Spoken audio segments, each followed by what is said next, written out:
It is. Yeah. Oh, we're already on. Yeah, it's recording. Don't sign this paperwork. It's live. It's going. Well, so do you have like disclosure forms and things like that your guests sign when they do they now because it's through a production company, and so if they're doing film, they always do this. So that's normal for that industry.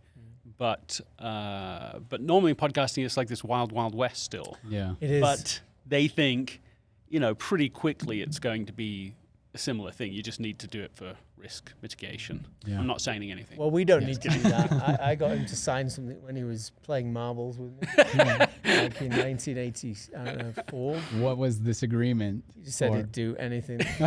What, if you won? Forever. He just swindled. No. Yeah, okay. Actually, he lost, but it was my life in the game. It was an intense game of marbles. Okay. Marbles is not a big deal to you. I can tell. You're like glossing over at this moment. You're like, marbles, okay, whatever.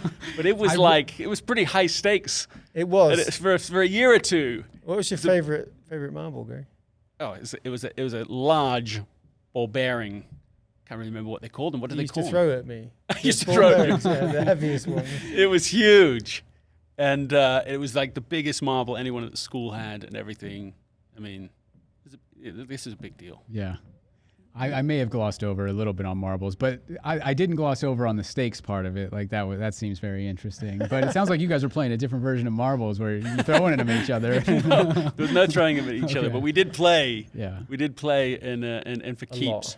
I seem to remember. I think you're just dancing around the story. In fact, of when we had some sort of agreement that if you won 3 times, you remember you were going to win.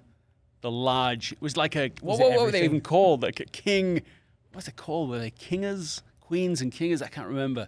And I think I might have. I think maybe I lost a couple of times, and if I'd lost a third time, then I would have. And I think I stopped the game early. Something along those lines. Oh, I've forgotten about that, and so you owe me. No, if you'd won a third time, I'd have owed you. Okay, this podcast is now turning into, I think what we have to do is get some marbles and have this third game and turn it into, let's put some stakes down. I think I would win that. I think I would win it. Well, just to provide context, so I know Greg because we used to share a bedroom together. Yeah, that's a really great way of putting that. And we're brothers. We're brothers. We're brothers too. You could lead with that. But welcome to the Swell podcast. It's great to be with you. Thank you.